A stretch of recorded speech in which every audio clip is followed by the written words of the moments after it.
Hello, everybody, and welcome to episode number 250 of the Board Game Barrage podcast. Woo! Nealon, I don't know how you turn it on because we had sad Nealon moments ago, and then he hit the big red button, and then he just sprung to life. Look at the smile on my face. As soon as I hit that record button, it's like a... The man is a professional performer. Exactly. You just got to be able to turn it on and off like that, Kellen. It's a gift. We have 250 episodes. This is kind of incredible. Raise your hand if you thought we'd make it this far. No hands up. No, yeah, totally. I think all of our haters tried to bring us down. They told us we wouldn't see out the year. That's right. But we showed them. We're still here. We're still podcasting. It's been kind of incredible. That's going to be the thrust of the second half of this episode. We're going to be looking at some of our takes on games, on the industry, board games in general, our place in the hobby since episode 1 came out 250 odd weeks ago.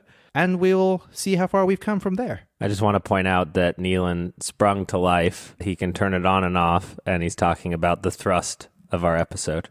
Yeah, exactly. You just got at a moment's notice, Kelly. You never know when you're going to need to be able to perform. That's the 1, 2, 3 that got us to 250.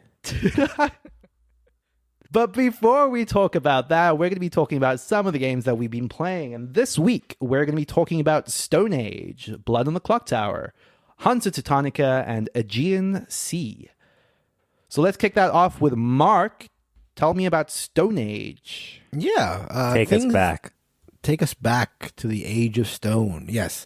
So things have been busy around the old home front here. We have people over. In fact, we have people over right now. One of which is actually at the Magic the Gathering convention. He's actually a professional Magic player. I don't know I guess he's not professional. It's not his only source of income, but he plays competitive Magic. So we've been talking a little bit about that, and that's been an interesting look into that world. Did you hear about the new edition of Magic, like the $250 booster packs? No. Was this the one where they're reprinting like cards from every era and like just charging a crazy amount? Exactly. Yeah, I guess they're reprinting like for the second ever set of Magic cards, which are not, I guess, like eligible to be played in tournaments, and yet they're charging $250 a pack for them. Anyhow, so yeah, it's been busy, and my girlfriend has the place getting ready for Halloween. We've got our full-size candy bars ready to pass out. We've got banjo playing skeletons out in the front.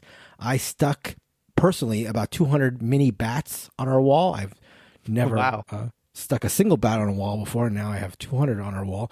So that left very little time to play in person. How do you stick them?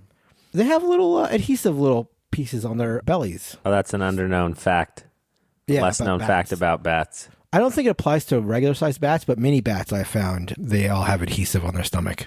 So that's a word to the wise. That's a little National Geographic thrown into the Board Game Barrage. So, very little time for in-person tabletop, so I turned to BGA, Board Game Arena, and got a chance to play a couple of games that way, including Stone Age, as Neil has mentioned. This is a game by Bernhofer. A quick note about Bernd's name. It's spelled B-E-R-N-D. I love the N-D with no vowel in between. Something about that makes it feels very German when I see that. This was released by a bunch of publishers, but I guess the U.S. version was Z-Man Games in 2008. In Stone Age, you and your opponents play as competing tribes of cavemen desperately trying to survive by scoring the most victory points. The way this works is worker placement. This is one of the OG worker placement games. You start with 5 workers and you send them off in one of 4 general spots on the board. There's a collection of spots for resource gathering. There is a couple of locations to build up your infrastructure, sort of like an engine buildy sort of thing. A place to build buildings, which are straight up resource to victory point conversions. And a place to buy cards, which give you both one-time benefits and will often aid in end-game scoring. Real quick, have you guys ever played Stone Age? I have. I played it a few times on Board Game Arena only, though. And only fairly recently, like within the last year. But enough times I'd like to say that I quite like it. Gotcha. Okay, cool. So let's talk about the spots on the board real quick, give you a rundown. Let's start with the engine buildy special infrastructure spots first. There you're going to be able to grow your tribe and add more workers to it, which is obviously great in a worker placement game. But, and it's a pretty big but in Stone Age, these are workers you need to feed every single round. That feeding is helped by going to the agriculture spot, which is another spot in this area where you can raise your agricultural track, which automatically feeds some number of workers. The rest of the workers that are not covered by this agriculture track need to be fed using food. Well, usually food. Let me get back to that later. The resource gathering spots, which is another section on the board, have separate areas for food, wood, bricks, stone, and gold, which you get by placing some number of workers in a location. Once everyone has placed all their workers, you pull up your workers from the various resource gathering spots and roll a 6-sided die for each worker that you've removed. For workers at the food spot, you get 1 food per 2 pips. At the wood spot, you get 1 per 3 pips, all the way up to gold, which is the most valuable resource, where you get 1 gold per 6 pips that you roll. So you need to feed your workers, as I mentioned, every round, which is why you go to the food location as opposed to the other types of resources. But if you can't, or you choose not to feed everybody, you lose 10 points, which is usually a pretty big penalty. Fortunately, if you don't have the food to feed everyone, you can substitute any other resource. I'm sure thematically this is supposed to be like your gatherers are trading more valuable items for food. You know, they're desperate. They have a gold bar and they're so desperate they trade it for 1 food. But I like the idea they're eating it, Mark. That's right. I like the idea of them just like seeing the last turkey leg being taken off the table and just saying, you know, whatever, I don't care, and just biting into a stick or a brick or a bullion or whatever. As I mentioned earlier, the main reason you're gathering those resources is to use them to build houses, which are directly convert those resources to points. And then finally, there's this row of cards that I mentioned earlier that get cheaper and cheaper the longer they're not purchased. That will, as I mentioned, give you a one-time benefit and aid in your end game scoring. Some will give you more points for buildings or more points for going up the agriculture track or whatever. And that's pretty much Stone Age in a nutshell. Now, I want to caveat this talk about Stone Age by saying that I go into it pretty naive. I know it's been played for years and years and years now, and I know there are, for example, like mathematical breakdowns of the best way to play Stone Age, like every dice should be giving you this much pips of resources and all this stuff. I talked about the need to feed people, for example, but there's this whole fairly famous starvation strategy where you can do well completely, or I guess mostly ignoring feeding your tribe members, which is a strategy I'm not at all familiar with, but I know it's quite popular. So there are certainly people out there that are much more experienced in this game that'll have more battle-tested takes. It's funny you mentioned that, because actually even prior to me having played Stone Age, the only thing I knew about it was that the starvation strategy existed. Like, it was just like the thing that was nestled in my head before I even knew what the game was. Can I ask you, you said you played it on BGA. Did you happen to play it against our friend and also game breaker Dan?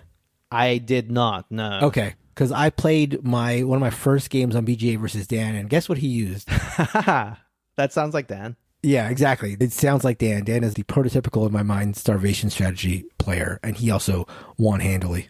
Is that a deal breaker or a deal bender for you, Mark? It did sort of not bum me out, but I think that it's like established that it's not like a clear way to win. Like if it was a broken strategy, which it may be, I haven't dove into it enough, then it would bother me, but I don't think it is a broken strategy. I think he just was like a better player than me in general. But it's like, it relates, I guess, or I thought it might, to your sort of power gritty, or like, for instance, let's say it's deeply unthematic. Yeah. When you can win in viticulture without making wine, which I find hilarious. Right. Does that bother you at all? Yeah, that does bother me. Like, it feels in a way like you're not playing it right, or you're not playing it in the spirit of which it was intended. But again, if it is one strategy of many, I mean, and this is spoiler alert for a couple minutes from now, but I really enjoyed it despite the getting trounced. I think every time I've played it, I've gotten beat. But yeah, the starvation thing, like you said, the viticulture non-wine thing, those always sort of rub me a little bit the wrong way. I appreciate trying to win at any cost, but those are sort of like... Do the dice in this game rub you the right way?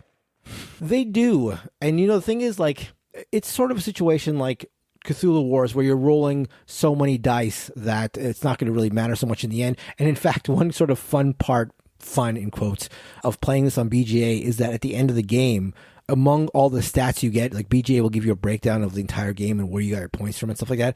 In Stone Age, at least, it gives you what each player averaged in terms of dice pip per roll. So you can't really like leave a game saying, oh, I just rolled poorly, because in the end, it turns out like it's 3.516 versus 3.48 usually. Like everybody rolled around a 3.5.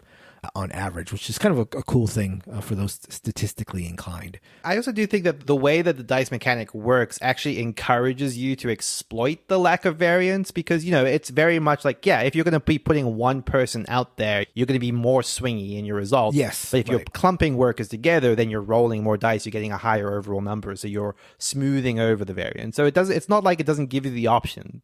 Yeah, and it does allow you to mitigate. I didn't mention this in my already overlong explanation, but there is a spot where you can get what are called tools, which will allow you to add one to your dice roll, and you can get a bunch of tools, and then you're impactfully mitigate your dice rolling. So getting back to Stone Age, I really, really liked it. It's just that sweet spot, old, very easy to explain, but with a ton of choices like old Euro that I'm always charmed by. You can learn the rules in 15 minutes, and then they just get out of the way, and yet it's not like you feel limited in the way you can play your game. Like, even though the rule set is low, it still feels like there's a lot to explore and a lot of different strategies to try to undertake. You can load up on resources, try to convert them to buildings. You can go with cards that combo well. You can go with a large tribe and try to take advantage of being able to place a lot of workers out. Or you can stay lean with a small tribe and try to keep that food demand to a minimum. And again, I say all that knowing there are probably, tried and true paths that you want to go down if you're a highly competitive Stone Age player, and that's fine. It's great actually as it sort of shows that the game has staying power. But as a straightforward, very low rules overhead Euro, I'd feel absolutely comfortable playing with family and friends. I'd absolutely recommend Stone Age in general, which again, you can play on BGA. Oh, and speaking of BGA real quick, I wanted to mention the BGA phenomenon that just took hold of our Discord recently. For those who don't know, Just One, the party game from Repost, was just released on BGA, and the day it was, our digital tabletop channel was just popping off with a ton of 7-player games just being offered up on Just One. I think I'm currently in 5 of them. It's super fun to play Just One online asynchronously, and you can chat with people and talk about the clues and stuff like that. If you needed another reason to join our Discord, getting in on the Just One games, I think, is as good as any, in my opinion. How does it prevent people from spelling words slightly incorrectly or differently and then not kicking them out? So that's interesting. I was wondering that myself. So I think it sort of cycles this roll around. So everybody submits their clues. Obviously, one person who's a clue guesser is not going to see any of them. But then one person, I think, is picked every round to look at the clues and and decide if they're valid or not. Yeah. So you could still, if you had a jerk in there, you could still futz around with it and not have a great experience. But it works. It's fun. But anyway, that was Stone Age by Z-Man Games and Bernd Bernhofer. So I'm going to be talking about Blood on the Clocktower very quickly. We did speak about this last week, but I have a pretty different perspective on it now, having played my first game as the storyteller. So if you're not familiar with Blood on the Clocktower, it is, let's call it an advanced variant of something like a werewolf or mafia, where you have a moderator who is running the game for the other players, and I sort of perform that role for the first time. There's a lot of sort of bookkeeping that has to happen in Blood on the Clocktower. I'm not familiar with having done moderation in games like Werewolf in the past, so this is my being thrown in sort of at the deep end on the Blood on the Clocktower end of things, at least. But, there's a lot of arranging these discs inside the grimoire, which is the big display that comes with the game, of showing where every player is sitting, what their role is, all the things that they're able to do in the night, demarcating, okay, in any given night, these players need to do their things in this specific order, listing out the specific information they're going to get, making sure that you're doing all the management of marking things based on the choices people make, making sure that when anyone wakes up, they understand what they have to do and are able to do it very quietly just by gestures. So there's just a lot of that going on. And one of the things that I thought was so interesting about the experience is just how much of it boils down to the inevitable mistakes you're going to make and how you smooth over those. There were instances where I straight up would forget. Well, not very frequently, but one night I forgot to give someone their information, and they sort of had to come to me privately and be like, hey, I don't know. I thought I was supposed to receive something, but I didn't. And I just be like, oh my God, this is what you are. But you're trying to do it subtly so that other people can't see, because so much revolves around not revealing too much. So I thought it was actually kind of a really nerve-wracking experience, but one that I really kind of loved and would be excited to do again. And everyone in the group seemed jazzed about the game, so I'm excited about that. It was an 11-player strong game, so it was pretty big right from the get-go, and had a great time doing it. Wow, 11 players for your first time out as storyteller. That seems intimidating. Yeah, and I was expecting it to be closer to 8 until very close to the time. I didn't know the exact player count, and it was just more than I was expecting. For a first-time storyteller, if like 3 people had dropped out at the last second or 3 people had wanted to join at the last second, how much of a bind would you have? I mean, I guess as a first-time storyteller, you're always going to feel some level of tension, but like how big of a difference in terms of planning would that have been? So I think once you start to go above 12, I think it does get a little bit funky in terms of like what roles you need to add. I'm not 100% sure. I think by 15, by necessity, you have to start adding like travelers to the game. Right. I think if that's right, because you obviously don't want to get to the situation where every role is represented in the game, because that is problematic in and of itself and not always possible. Yeah. But yeah, I think I was danger close to being like, I don't know what to do in this scenario. But how much fun did you have as a storyteller? Like, was it fun to like sort of see the thing play out in front of you? Because I know a lot of games that require moderation, like the moderator is the one who's having the least fun usually. How did you feel? Yeah. I guess you were stressed out since it was your first one. But well, no, I did enjoy it. I did enjoy it though, because like one of the things that's kind of cool about it is that you get to be the only person that actually gets to witness something cool happening. Sure. So, for example, in our game, like there was a point where the player playing the imp felt very cornered, and they're an excellent player of games, and on their turn during the night they decided to kill themselves. Okay, because what happens then is then the imp jumps to another minion if they elect to kill themselves. And like this was someone that, you know, had never played the game before, but just very quickly like intuited like, hey, this is how I get myself out of this corner. And it was just this moment of like, that's cool as hell. Like, you know, that you're making like a power move 3 rounds into the game, and it was just cool to be the only person that knew that he was doing that. Right. So that you're just kind of like privy to like small little things that you're just like watching unfold and watching everyone's reaction to be like, wait, what? We thought he was the imp. How did he die? Right. You know, It's fun. It's fun as heck. Do you think that people with god complexes will enjoy being the narrator more than others? I think so. I think that's probably fair to say. I'm not sure what you're trying to imply. I don't think that there's any actual correlation there, but yeah, I think I might be danger close to something. Yeah, exactly. But yeah, that's Blood on the Clocktower. The other thing I wanted to talk about really quickly, and I'll make this a quick hit because this is Hansa Teutonica, which we've spoken about at length as a game that we really, really love. I played one of the alternative maps for the first time. Every time I played Hansa Teutonica up to now, it's just been on the base map. But the Britannia map adds a couple of elements that I thought were really, really cool. The map is like effectively divided into 3 countries. It's England, Scotland, Wales.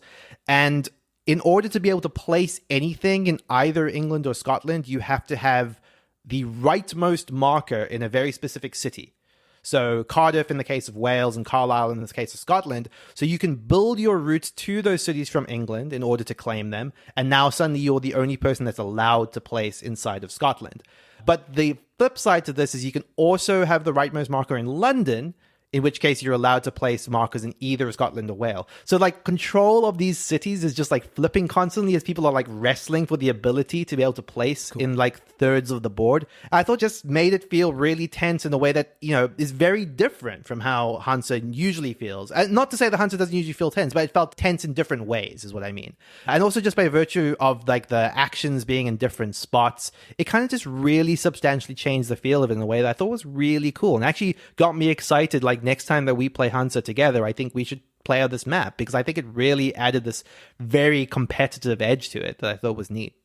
I just assumed that they were sort of like very basic changes or whatever, not really having ever dived into them. But to hear that they really changed the vibe of the game makes me really want to try them out. So that's awesome. Yeah, I mean, on top of that, there's also, you know, whoever has the most cities in each of these countries is scoring a bunch of victory points at the end so that, you know, you're incentivized to control them as well. Sure. But yeah, I thought that was really cool. For what it's worth, this is in the big box, you know, the recently released Hansa Teutonica big box. This is one of the maps that comes in there. But yeah, that's Hansa Teutonica. Continues to be an excellent game. Kellen, tell us about Aegean Sea. All right. Let's make our jokes about GNC, the local fitness chain that we all visit daily to get protein powder. This is Aegean Sea. It is currently on Kickstarter, and by the time this is airing, there will be about 3 or 4 days left to get it. Actually, it is not on Kickstarter. It is on BackerKit, which I think is discount game found. Right, so you've got Kickstarter, then you've got discount Kickstarter, and then you've got discount Kickstarter BackerKit. So this is Karl Chudyak's latest card game. So if that doesn't get you turned on, I don't know what will. I want to do some caveats because it's a very complicated game. It's a very complicated game. Neelan, Mark, and I have played the beta of this game based on a 100 copy print a few Gen Cons back. Since that time, I have played it on Tabletop Simulator 3 times at a 2-player count. But I will say that this game is the most complicated Carl Chudia card game I have played, significantly, or feeling like it's significantly more in-depth than even things like Glory to Rome. So it is hard to describe. In Aegean Sea, you represent one of 5 ancient peoples, like Sparta, Athens, Rhodes. I'm sure I'm mispronouncing at least one of those. In classic Carl fashion, every card that you have is an island, is a temple, is a ship, is a good, is a populace. It can be any one of those things. Every faction has a 44-card deck of special abilities and unique preferences that you are using to try to win the game. Okay? How do you win the game? Easy. You have a home island, okay? You get some goods in your home island. Your score is for instance, if you have 3 goods, each of the same type at your home island at the end of the game, those would be worth 3 points each. If you had 2 goods of the same type, that would be worth 4 points. If you had 3 goods of 3 different types, that would be worth 3 points, and you would be dumb because you probably would not win the game. And again, another caveat, I don't think I've scored 10 points yet, at all, or even come close to that. But is that you being really bad, or is that how the game works? Unclear. I've watched some streams. It can be a low-scoring affair. Can be up to 20 points. It's very hard to say. Because what makes the game so interesting, perhaps, is that each faction is good at different things, and each faction has some other way to score things. But ultimately what you're doing is you're playing a card from your hand for its preference, which is a fancy basic action. It has a color on it that allows you to gain population at an island, or to build a temple at an island, or to discover a new island, or to make more goods, or to move your ships around the different islands. That is the basic action that you can do, but you must have a card with a preference for a specific color. In addition to that, every card has a special power, and like Glory to Rome, like Innovation, like Matainai, these special powers look fun. You want to do the fun power. Unlike my favorite game of all time, Innovation, which when you do a special effect, you can do as much of it as you possibly can. In Aegean Sea, if you can't complete the entire thing of the special power, you cannot use it at all.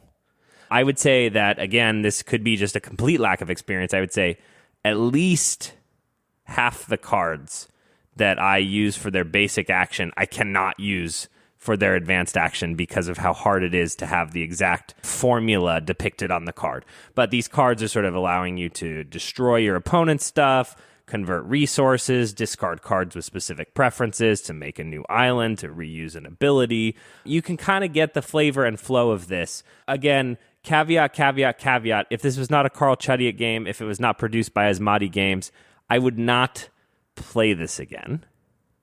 But because it is, I am backing it on discount Kickstarter, and I'm excited to play it at least a few more times. I have not yet found the fun.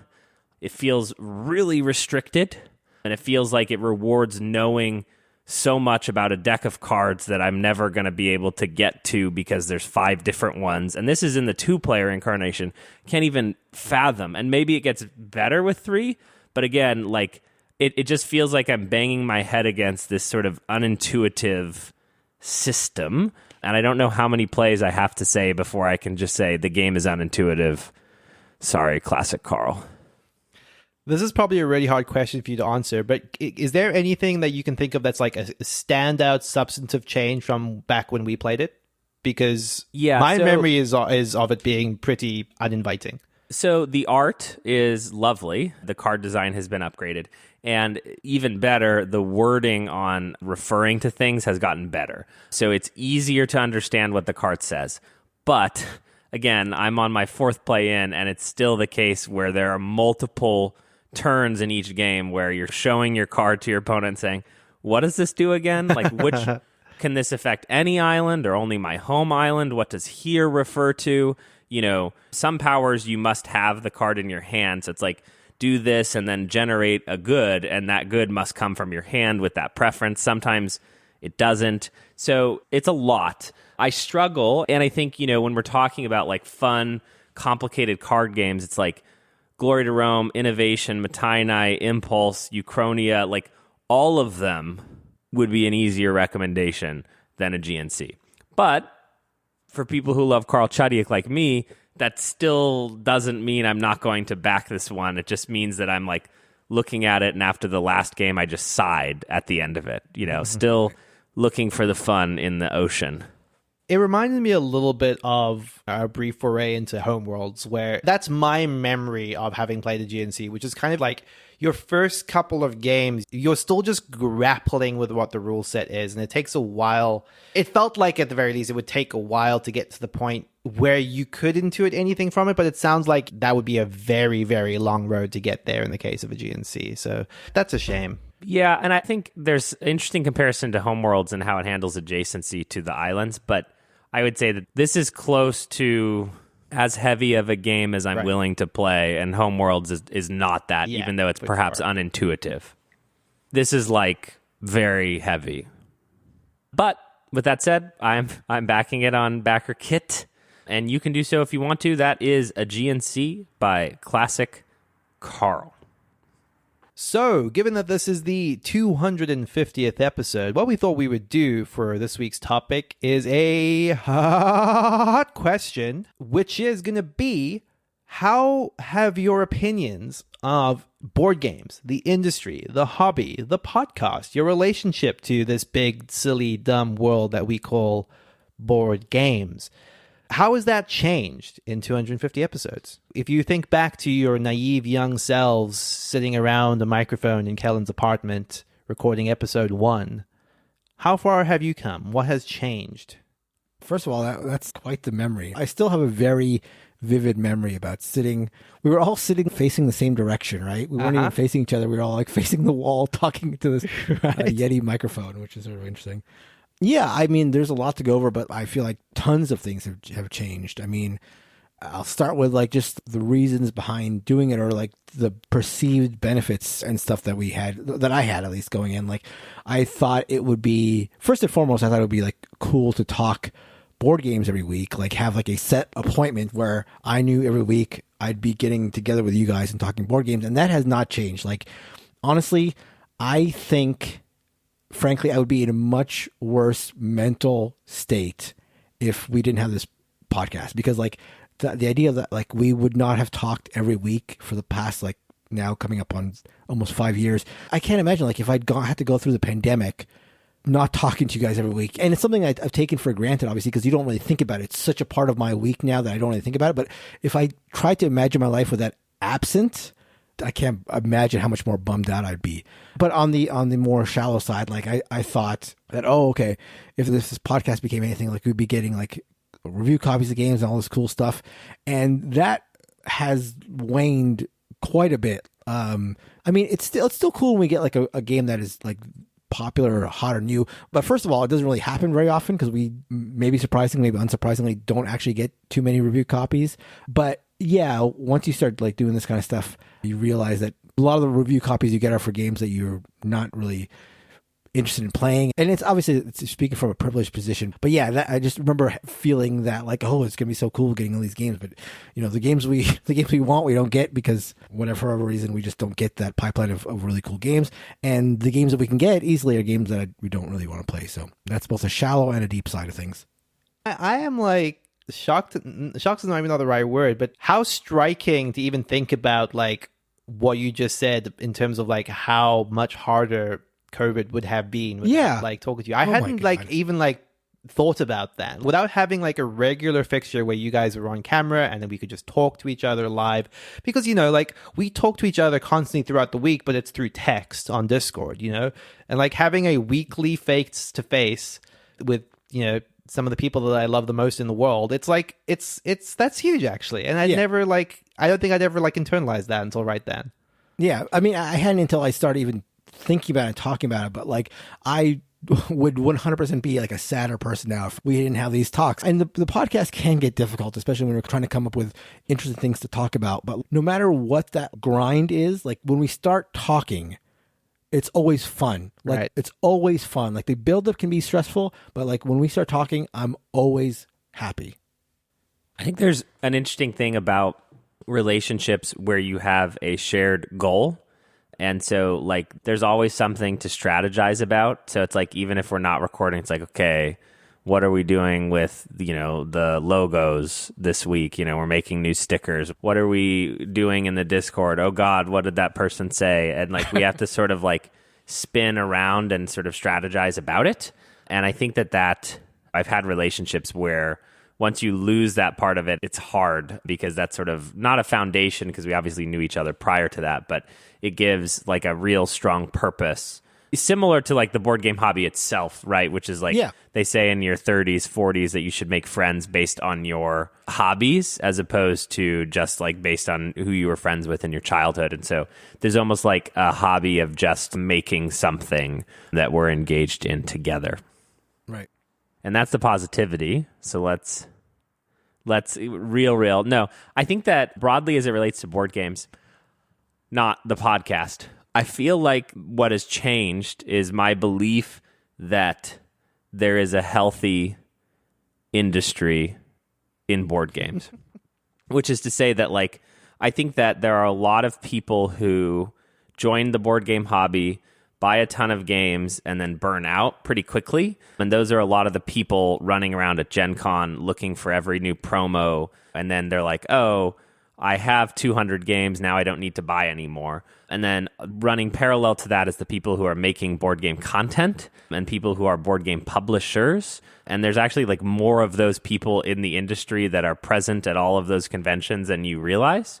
And so it doesn't strike me that the hobby has people who, for instance, buy like 6 games a year and just exist in the hobby. It feels like it's like there's ties to consumerism, collections that also are a part of it. And so it's like, I don't know anymore about how healthy I consider the like entire ecosystem. I wonder a little bit like, because like the only other sort of benchmark I have for that same sort of behavior in myself is video games, right? And there was a period of time where I was the most consumerist I've ever been in terms of video games. It's like every year there was a Steam sale and you buy every video game that's on discount and you just amass stuff with no intent of ever being able to play that. And I feel like I got over that curve at some point where I barely buy any video games right now until it's like the day before I'm going to play them. And I feel like I'm getting there with board games a little bit, where it's kind of the same thing. You and I have spoken about this, Kellen, about just like the idea of like, I just need to like cut out half of my collection. Like literally, if I walk into the room where my board games are now, all of the Caylus shelves that I had assigned to board games are filled, and the tops of them, and there are board games on the table, and there are board games all over the floor. And it's just too much by half, like it's actually at the point that I just have to be so cutting with the collection and be like, yeah, even if I'm just like vaguely unsure whether it's something that should go, even if I have a little bit of that doubt, it has to go because I'm running out of space in what was an apartment that was effectively meant to solve this problem from my previous apartment to some extent. And it's just funny because I do think that everyone goes through that in some capacity, as relevant to the size of their collection, the size of their living space, etc. But I don't necessarily see it as a bad thing. I do see it as kind of like just the healthy, natural progression of being very into something. I just think a lot of people are coming to it at the same time because of the way that the hobby is kind of just grown in very recent history. Yeah, I think that I don't have like a diagnosis or a cure rather, but it's sort of like the desired state for board game hobbyists would be for 1/4 as many games to come out as there currently are, but that is not the desired state for publishers. Right. And board game publishers, in 2022 are talking pretty often now, it looks like, about how they're having trouble moving product. It has something to do with the economy and the position that it's in and the way that COVID happened and sort of blockaded up the release of games. And perhaps, you can't not layer on your own experience where when we started the podcast, I was still sort of in the exponential growth phase in my mind. And then 5 years later, I'm not in that place anymore. And so it's hard to lay that over the top of it and say, like, no, it's not the industry, Kellen, it's you, like, so it's kind of hard to grapple with. Yeah. And I'll also say, like, I think that you get the same sort of issues, I think, with any sort of hobbyist niche. Like, people who buy books, who are, like, into books, I think most of them would probably have way more books than they ever are going to read. People who are, like, bibliophiles, and, people who are knitters buy a bunch of yarn that they perhaps don't use. And I just feel like whatever hobby you went to, when you get into the niche like we are with board games, you're going to get a consumerist bent, or like a desire to buy, or a FOMO when it comes to, like, not having enough. I have a friend who is into candles and buys, like, more candles like they could ever hope to burn, But buying things is not a hobby. Right. No, I know, but I'm just saying, like, the buying things is a symptom, is a something that you get anytime you get deep into any hobby. But I agree with you. I agree with your premise. I agree with the issue with it and everything, for sure. I just think it's, like, not unique to our hobby, probably. But also, how many Gloomhaven-sized boxes does the average candle take up, Mark? That's true. No, but I think this person has at least a couple Gloomhaven-sized boxes worth of candles. Yeah. Which is actually, for what it's worth, like, even just that, the literal physical growth in size of board games, I think, is something that has been very, very acutely realized in the last, 5 years, call it the duration of the podcast. Yeah, the explosion of Kickstarter and, like, the arms race in Kickstarter, where, like, games now, they sell better. I don't know if this is the case anymore, but certainly during the heyday, they sold better when they had, like, more miniatures, and the box size was even, like, a selling point. The bigger the box, the more it sold, because it promised so much in there. And then, you got absurd cases now where people are showing pictures of, like, deliveries of games where, like, the number of boxes, like, are taller than their doors and stuff like that. It's gone obscene. And I think people have realized it. I think that number of boxes, that size thing, is lessened in terms of, like, a selling point, I think. Yeah, it's like, are there expansions or modules or options for Kickstarters that have never actually been played by a human who received the... It just still feels crazy to me that, like, a game can be sold for the first time on Kickstarter and have an expansion come with the game. I feel like expansions need to be after the game has been released. It just feels like calling them an expansion is weird to me. They seem more like a module than an expansion, I think. But anyhow. It's like, I actually would love the idea of the first run of a game has to be quality, Right. And then, like, if it's deemed worthy in 5 years, then there can be the $200 version that, like, people are excited about. Because in general, like, I would rather have fewer, more expensive games than the alternative.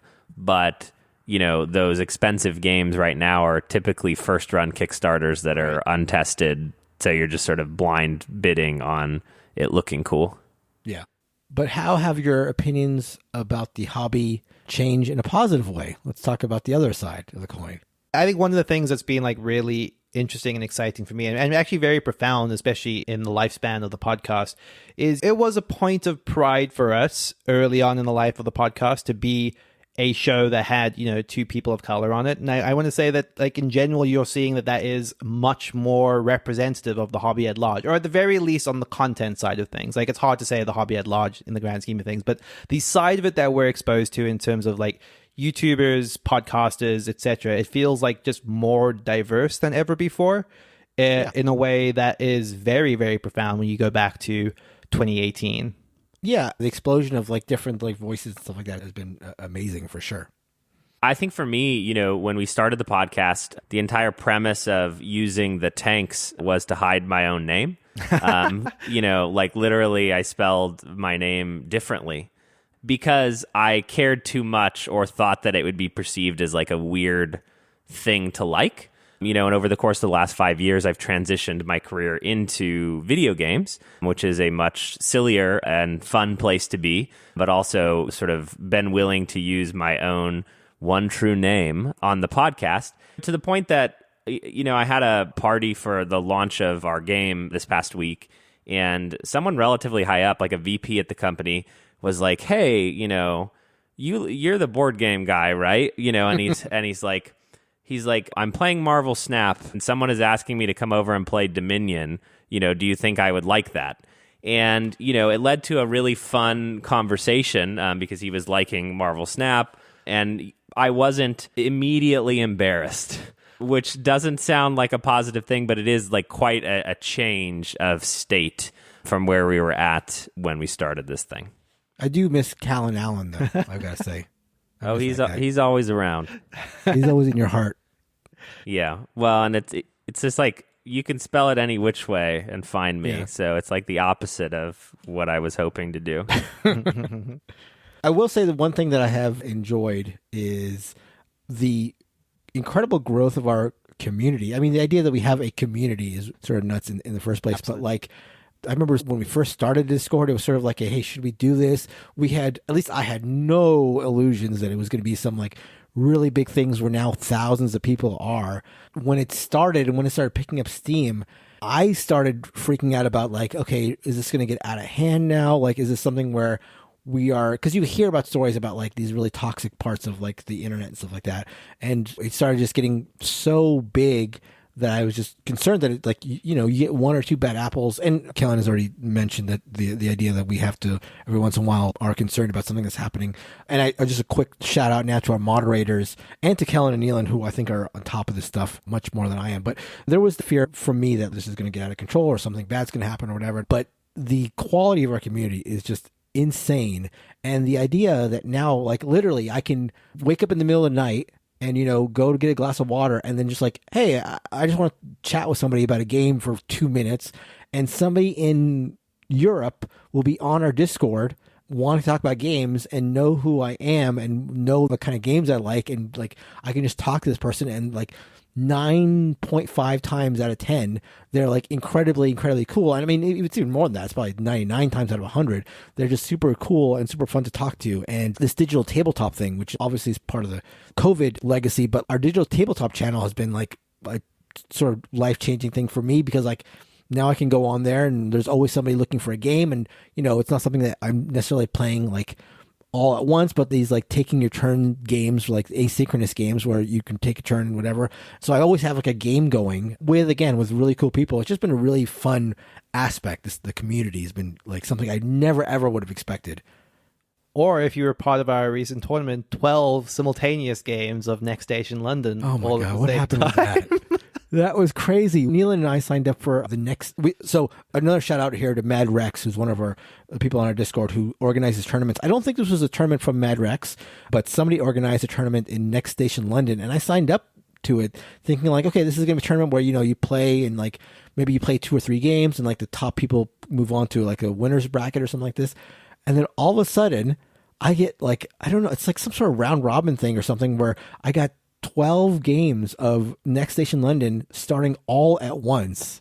I'm like shuffling through like game to game, like taking a turn to switching, taking a turn. Especially on that first day, you could just like literally sit taking moves and never run out of another move to take because just by the time you've taken one, 3 other people have like replied to your move. Yeah. That's nuts. But yeah, no, look, I second everything you say about the community. It's very gratifying to know that in some unforeseen future, like long past the potential end of the podcast, like the community will probably still be there. Like it's not something that could just disappear at this point. It has too much momentum. There will be friendships that have been formed by that will sort of like persist, and it's just such a heartwarming thing to have like been a part of the growth of. And like seeing people connect from like, all over the world. Like, Ghost Turkey is running around right now and people are in the process of like messaging other people all over the world and sending out gifts. And it's a really heartwarming thing to have been a part of that. And to think it didn't exist, like literally in any form, like 5 years ago is wild to me. Unbelievable. I'll say that personally, in terms of my gaming tastes and how they have changed, some things haven't changed. Like, I don't think I was ever a big fan of co-op games, and I don't think that has changed over the years. But I have Excuse me. You were in my corner on episode 1 on Gloomhaven before you so rudely, at some point later in the show, decided that you weren't.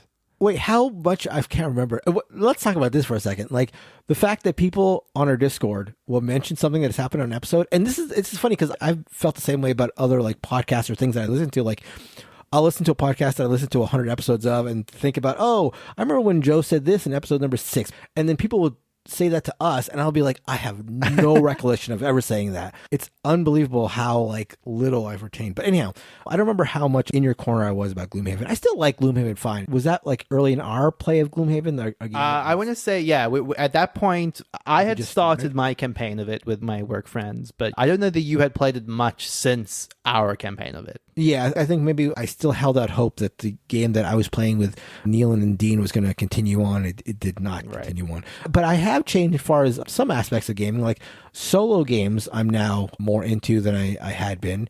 I also feel like I've gotten more into the idea of going back and playing older games, like case in point, Stone Age Today, the game I talked about. You play all these games that get released, all these new hotness games, and a lot of them are like some mechanism or some aspect of board gaming and then with something bolted on or some like Chrome added to it or some fancy addition to it. And then you go back and you play some of these old Euros that are not perfect and sometimes not even like anything better than we have today. But a lot of times there's a simplicity to those games that I really find myself appreciating. I remember it was early on in our podcast that I played Caylus for the first time. When we first started the podcast, I had not played Caylus, and early on in the podcast, I've got a chance to play Caylus. It's like one of my most vivid recollections as far as like playing a board game, feeling after I played Caylus, like this game could be released tomorrow and I would be super excited about it. Like this game feels incredibly fresh. How have I not ever played it? It's funny to think about how my tastes and my thresholds for gaming have changed. There's one specific genre that like jumps out to me when I think about it, which is like I had no love for trick-taking games at all at the start of the podcast. I think it's something I probably mentioned multiple times, which is say that I just don't like them. They've just never stuck with me. But through sheer force of will and Kellen like bringing in every trick-taking game from Japan he can find, I think I've evolved an appreciation for it, like genuinely, to the extent of some of the very specific just like I'm going to say language, but, you know, just kind of what was kind of the way, the structure of the way the trick-taking games work has kind of just sunk in, and I start to appreciate the way that they differentiate themselves from each other in a way that I thought was really cool. And then the flip side of that is, you know, since episode 2, I've been telling Mark I was going to play an 18xx game, and that hasn't happened, so... We'll revisit that for episode 500. Yeah, there we go. Did you keep your promise from 250 episodes ago? Right. What he's saying, Mark, is that I'm just more persuasive than you. That's true. That's fair. We all knew that. Yeah. In terms of taste, I would say one of the big things is that my tolerance for wacky chaoticness has gone down, specifically as it relates to like longer games. I'm thinking of things like Wiz-War that was really high up on my top 50. And like I still like Wiz-War, but it's just like the sort of we're all college bros hanging out and we have unlimited free time is gone. And so like there's a limit to the length that I'm willing to sort of tolerate that.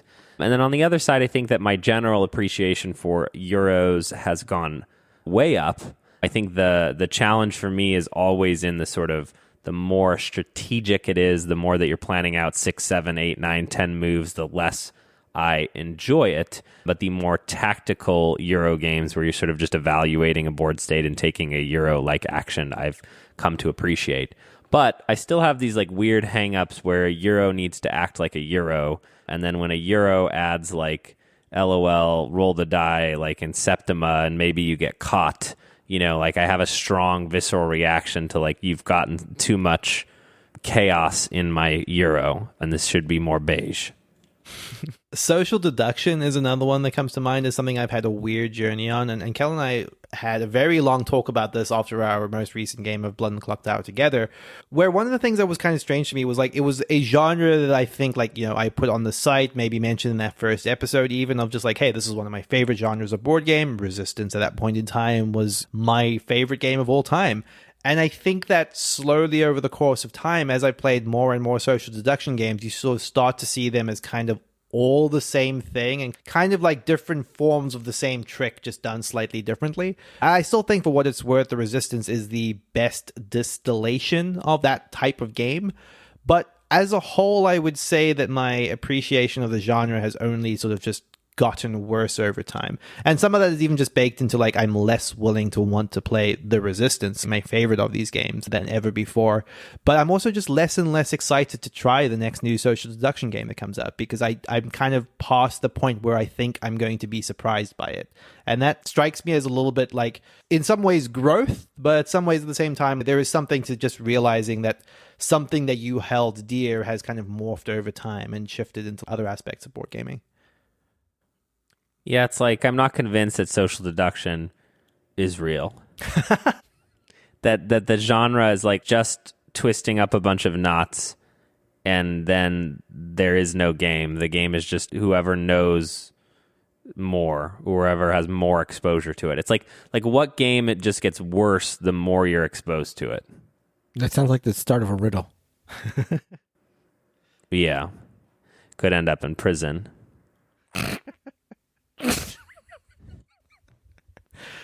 And I think that we should sign off before we all go to prison. This has been the 250th episode of the Board Game Barrage podcast. Thank you all so much for having listened. If you've listened to every episode of the show, what have you been doing with your time? But thank you for being here with us. It's been an absolute pleasure doing the show as long as we have, and we wouldn't be doing it if it wasn't for everyone out there listening to it. So thank you. Thank you so much for being a part of this community.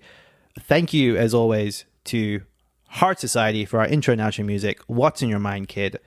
You can find us on all of our social media, on Facebook, on Twitter, on Instagram, and on Discord at boardgamebarrage.com/Discord. Come join the incredible community that is the Board Game Barrage community.